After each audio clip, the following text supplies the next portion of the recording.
Okay, let us begin with a word of prayer.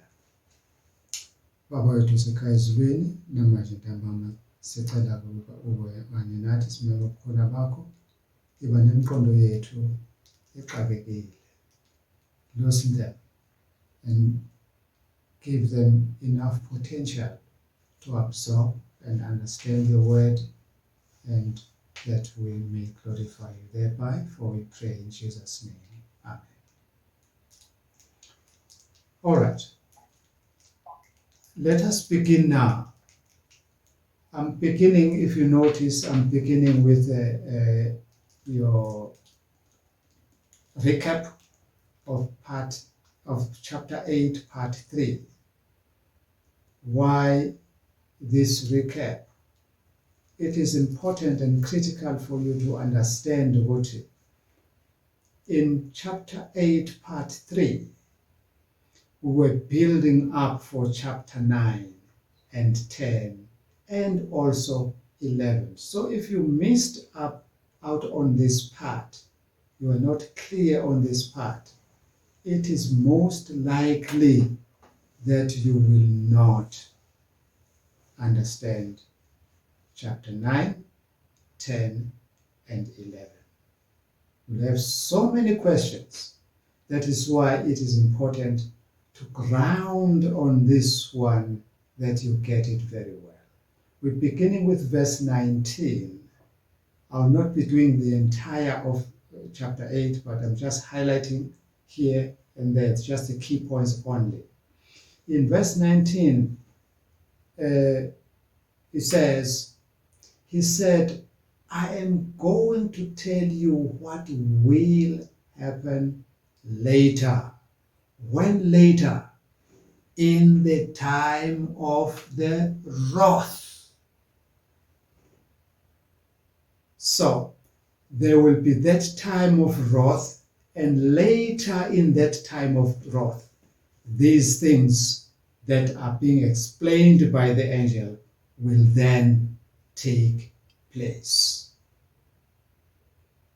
And why are we told now what will happen later in the time of wrath? Remember what we said. We said this wrath is not a Kumalo's wrath, is not a Ramaphosa wrath, is not a JZ wrath, is not a human wrath. No. It's not your husband's wrath. No, it is not. This is God's wrath. And we even said this wrath is the one that is recorded in the book of Revelation chapter 16. So understand that these things will happen later. By later here, it even involves our time when you are there. Why am I saying that? It is because the angel himself said in verse 19, towards the end, because the vision concerns the appointed time of the end.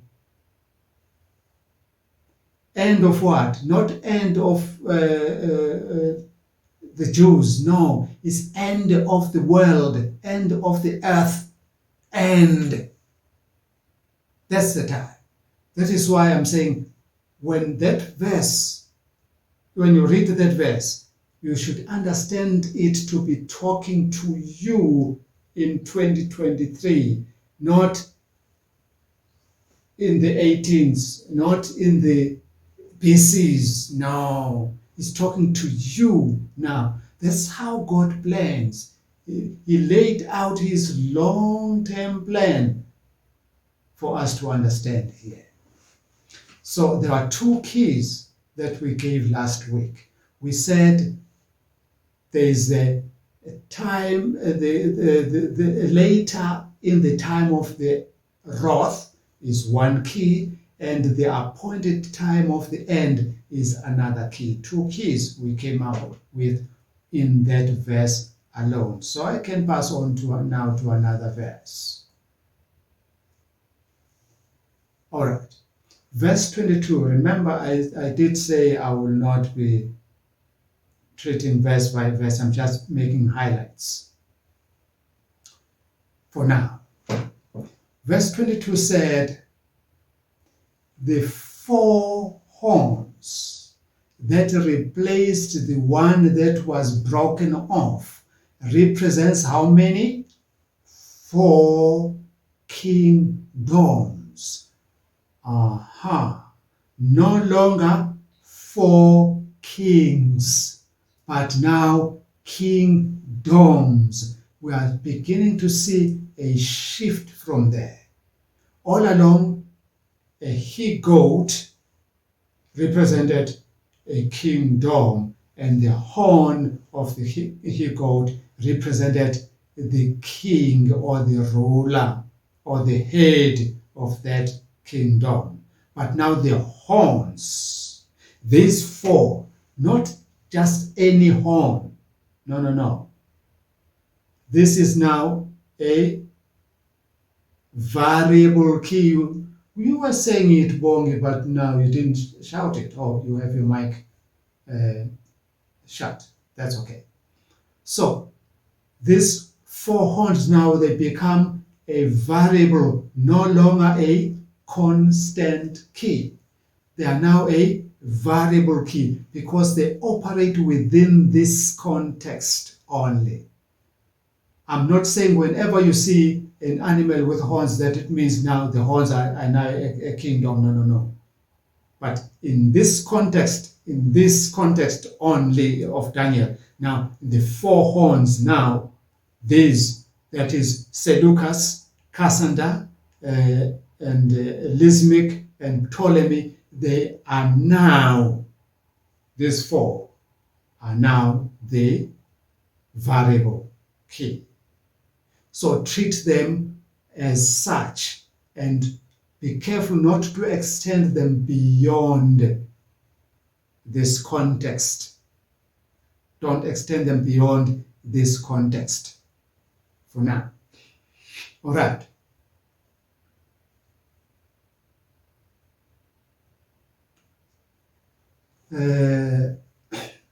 What we are looking at, I was highlighting the shift there, that we noted the shift now given by the angel.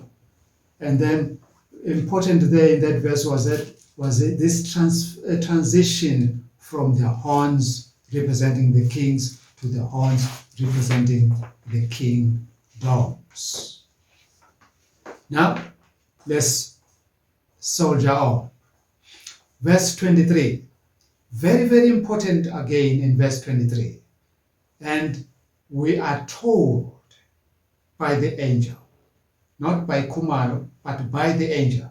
He says, in the later part of their, who is there? The 4, all right? In the later part of these 4 rays. And in that later part, a little further about information about them. When the rebels have become completely wicked, in the later part of this 4 ruling, in their later time, then at that time we should look for the time when the rebels have become completely wicked. Then what will you find? You will find a stern-faced king who is also a master of intrigue. Once he says a master, you see, if you are a master, that means there's nobody who beats you.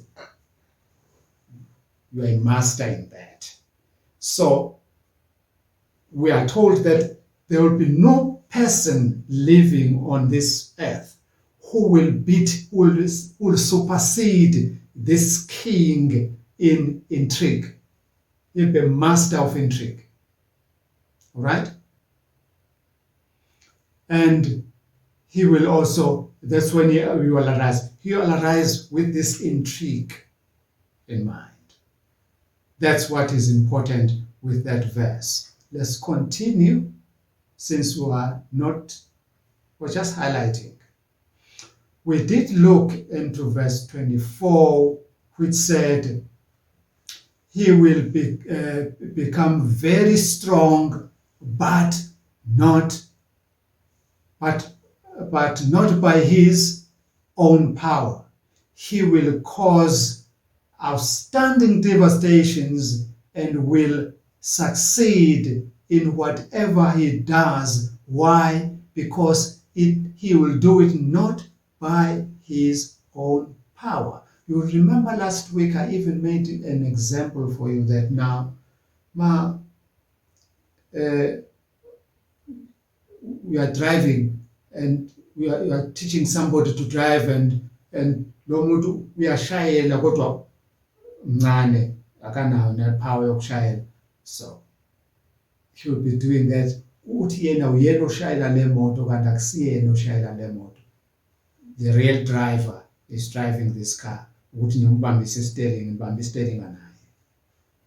That's what will be happening here. And we did look into that key, okubalulekile ukuthi not by his power. So it means that outstanding devastations he will be doing not by his power. As he succeeds, his success is not by his own power. And the destruction that he causes is not by his power. That means it's not actually him doing that, but the one behind him. And the one behind him is going to show himself who he is very, very soon. Let's go on this chapter. Verse 25. He will cause deceit to prosper, and he will consider himself superior. You remember it did say that? Superior to he. And when they feel secure, he will destroy many and take his stand against the Prince of Princes. Who is this person? Let's continue the verse. Yet he will be destroyed, but not by human power. Because all along, it has not been human power which has been doing all of these things. And so that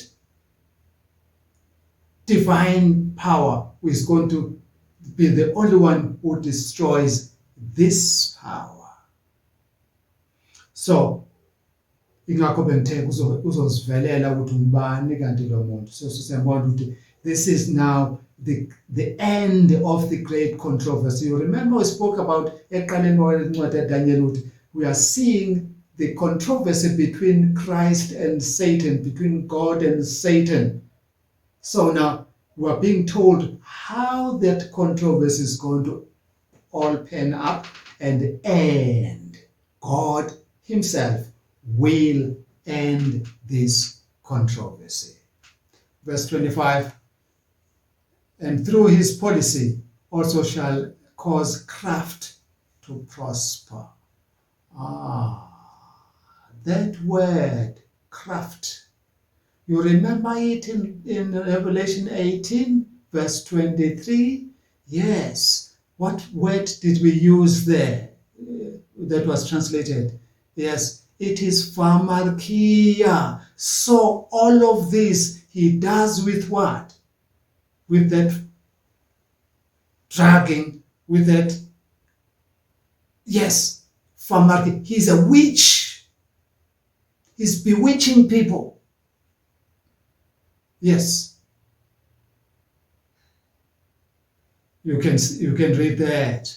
And we gave you all of those examples in Revelation 9 verse 21, 17 verse 17, 18, 23, 21 verse 8, and 22 verse 15. That's where that craft or sorcery or witch or drag That's where that word appears in the book of Revelation. It's quite plenteous there. And you know that this king uses this witch as it bewitches everybody. Let's pass over there for now. Intercessory prayer. I did say to somebody who was going to do this, I did say, don't worry so much about the intercessory prayer. Now, somebody is going to say, but now, why are you tackling this intercessory prayer? You see, this intercessory prayer is not part of the prophecy, but is part of a problem. It's showing us what is it that Daniel did not understand. But part of prophecy, no.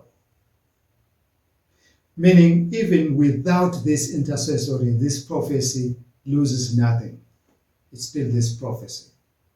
So, if you prefer to skip it, all well for me.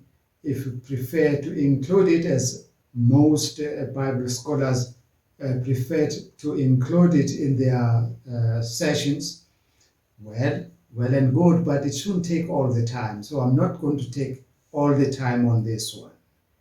No, I'm not. It's just about 2 slides and I'll be done.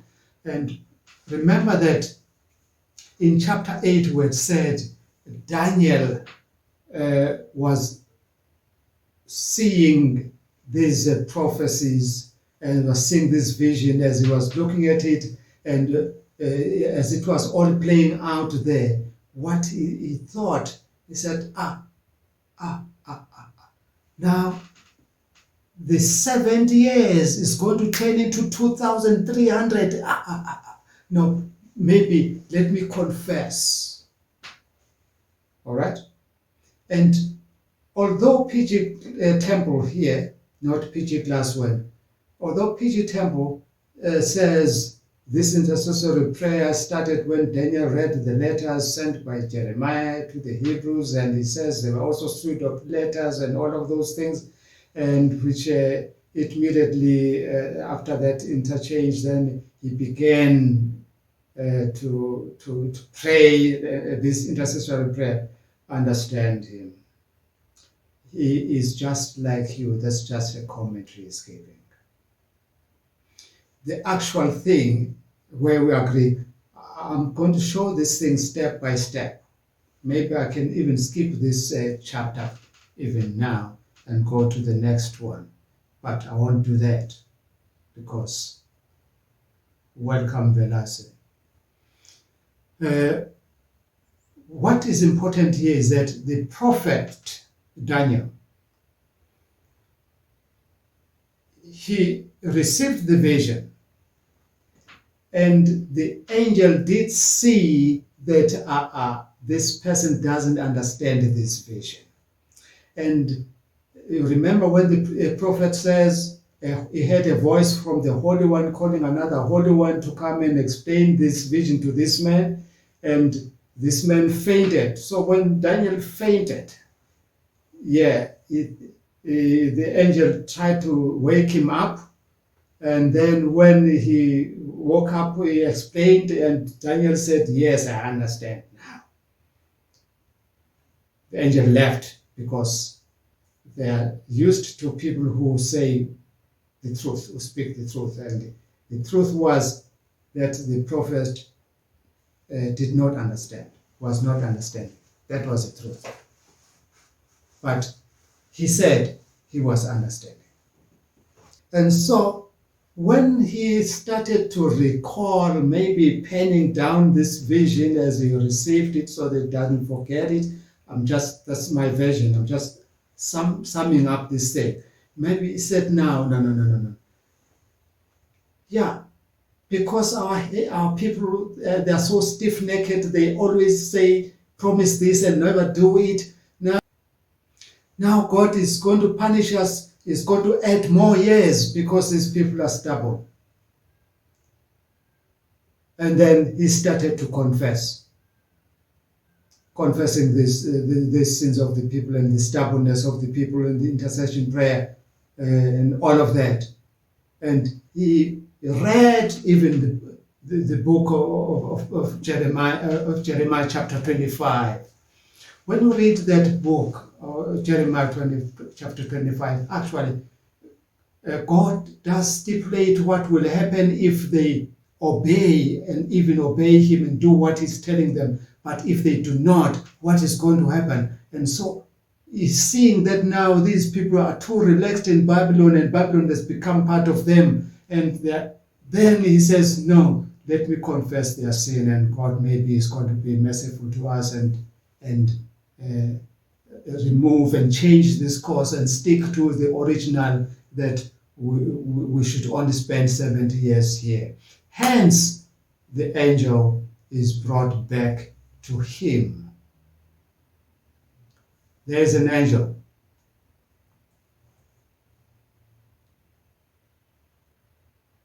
There is an angel. There is Daniel, he's praying there. There's an angel who says, now, listen here. Listen, my man Daniel. Now I've come to explain to you. You said you had got this thing last time, but no, you didn't get it. Now I've come to explain to you.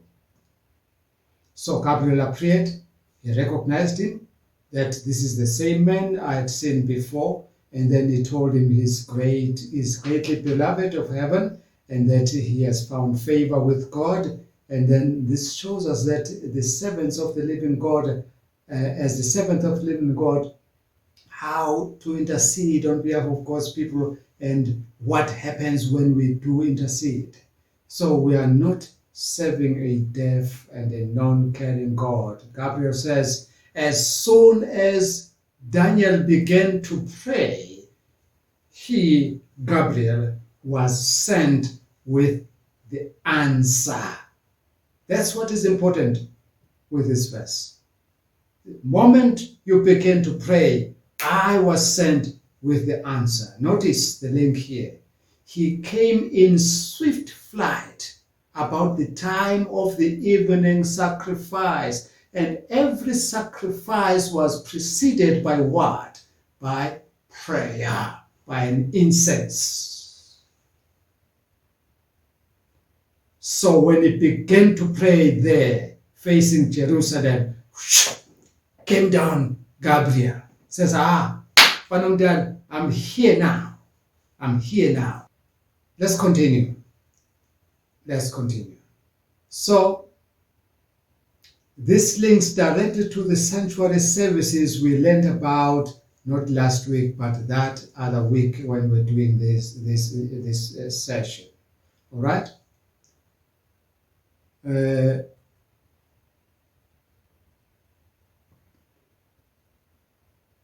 77s now. So I will extend a little bit. I will go a little bit deeper today, and I'll pick up from this one next week and explain this 2,300 days. But for now, I'll restrict myself to the 77s, not number 77, but sevens which are 70. Let's go. I said this one then automatically calls for our mathematical caps to switch on. So as we begin dissecting this phrase, the 77s, we need to understand the following. Generally, we know that if we say it's a week, we are talking about 7 days, not a 5-day week. A week has got 7 days. All right? And because a week has got 7 days, so the sevens in this phrase should refer to a week. 7, that's a week. All right? So whenever the number 7 is being used here, it should refer to a week, a 7-day week cycle. Are you with me? Yes. Let's begin to tread this time very, very softly and slowly so that I don't lose you. We said so far, when it says 77s, the sevens here refer to a week, a 7-day long week, not a 5-day. No, 7-day long week. Right?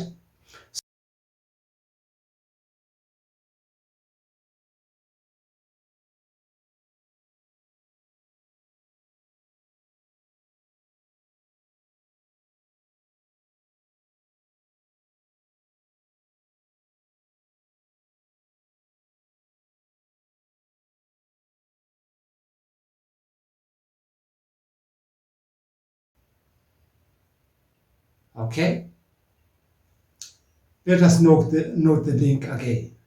According to what Daniel was reading in Jeremiah 25, verse 12, he says, "But when the 70 years are fulfilled, I will punish the king of Babylon and his nation, the land of the Babylonians, for their guilt, declares the Lord, and will make it desolate forever."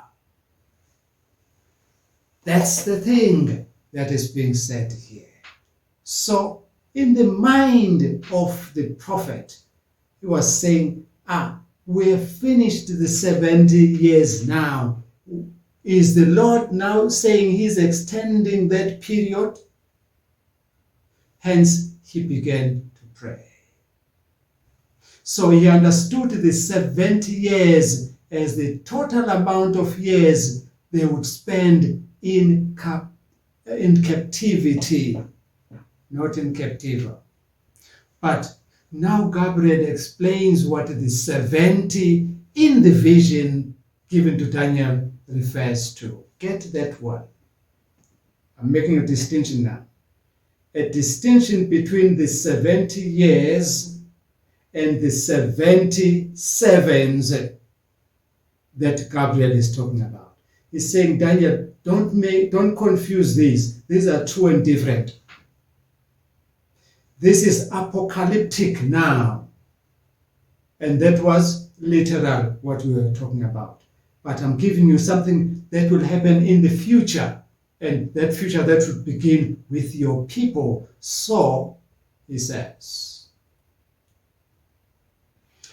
typical human beings, we read something in the prophecy and immediately associate it with something else we read about somewhere in the Bible.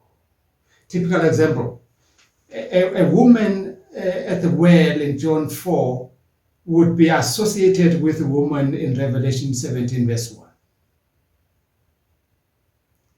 Don't just run a concordance of woman and then we say, no, this means the same thing because there's a woman and a woman here. Don't do that. So a woman in Bible prophecy is different from a woman at the well. Now, let's continue with the verse. Then, I call this one a second mission of Gabriel. Then he says he had come to give the vision and now to explain the same vision. At first, he came to give Daniel the vision. Now he has come to explain that same vision. It should be remembered that when Gabriel approached Daniel, Daniel fainted. Remember that. So Daniel is now, or has now been better prepared to withstand the presence of the holy angel as he had fasted and then engaged in a season of prayer, confessed his sins, so he's much in a better position now than he was at that time. He was better prepared. Now, let's go on. Now the angel declares, I have now come to give you two things. Let's count them. Insight and understanding. Insight. What is that? Insight is the feeling, or it is the clear understanding of a complex situation. That's an insight, according to the dictionary. I've put there the insight for you. Others, they explained that. Why do you believe that? And then we say, you're asking yourself, what proof do you have and need for you to believe the same thing, and to get on the questions? That means you don't just accept. No, you prove it. What? Yes, you're getting me what I mean there. All right? But the angel said now, he has come to give Daniel insight and understanding. What is understanding? It is the capacity for rational thought. Capacity for rational thought. Inquisitive, if you please. Reason, intellect. That capacity. Don't just take things as you are given, but receive them and be inquisitive about them. And okay. Now, I didn't mean that way. So there is verse 23. This verse, capacity to reason or to understand, is given to the highly esteemed people by heavenly standards, not to everybody. So don't say,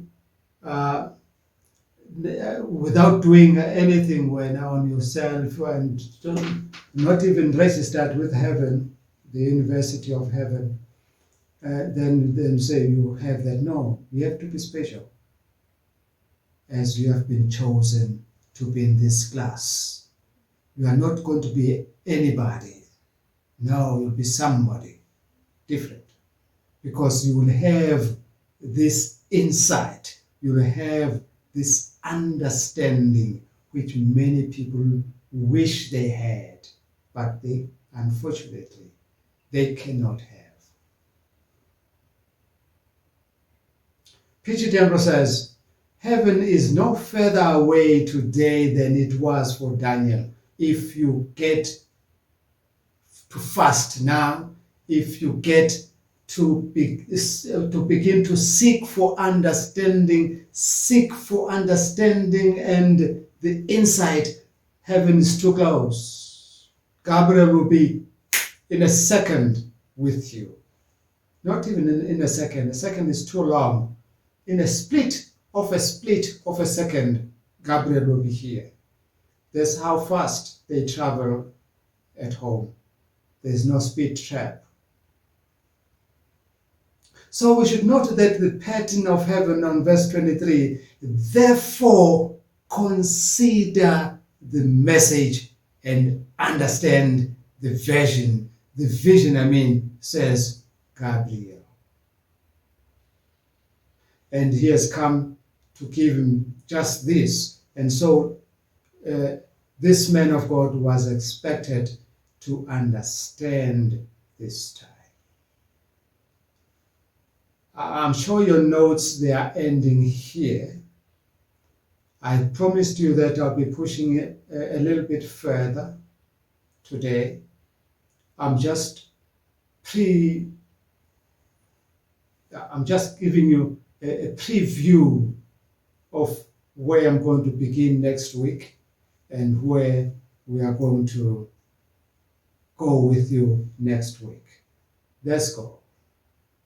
You see verse 4, when you analyze verse 4, verse 24 says, read it from here. 77s are decreed for your people and your holy city to finish transgression, to put an end to sin, to atone for wickedness, to bring in everlasting righteousness, to seal up vision and prophecy, and to anoint the most holy. That's verse 24.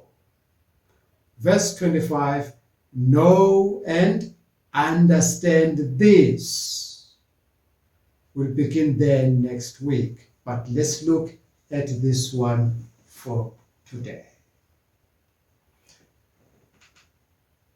When you look at that one, it says 77s are decreed or are fixed or are established or are especially set aside or are appointed or are ordained, but what I like better, are prescribed. So 70 years, 77s, I mean, not years, but 77s. Remember, we made a distinction between 77 and 70 years. 70 years was literal, and 77s, not literal. You have to multiply 7 by 70 to get that. Then we're coming, wait on other things. Just understand that that is the 70 times 7 weeks. That's what we're talking about. So Daniel's nation was supposed to follow this task that they were given. A task to them by God of heaven was that he had 77s or prescribed to them what to do to finish this task. What task? 1, stop transgressing God's holy laws. Put an end to sin. That is the first thing. Stop transgressing God's holy laws in this 70 times 7. And atone for wickedness or bring in everlasting righteousness, as in Chronicles 16 verse 22, Psalm 105 verse 15. So, atone for wickedness in this 70 times 7. And you had to comply fully with the vision and prophecies already given to them by God through his prophets in this 70 times 7. And in this 70 times 7, they were to receive among them the promised Messiah, the anointed one, as in 1 John 2 verse 27. Let me end it here today.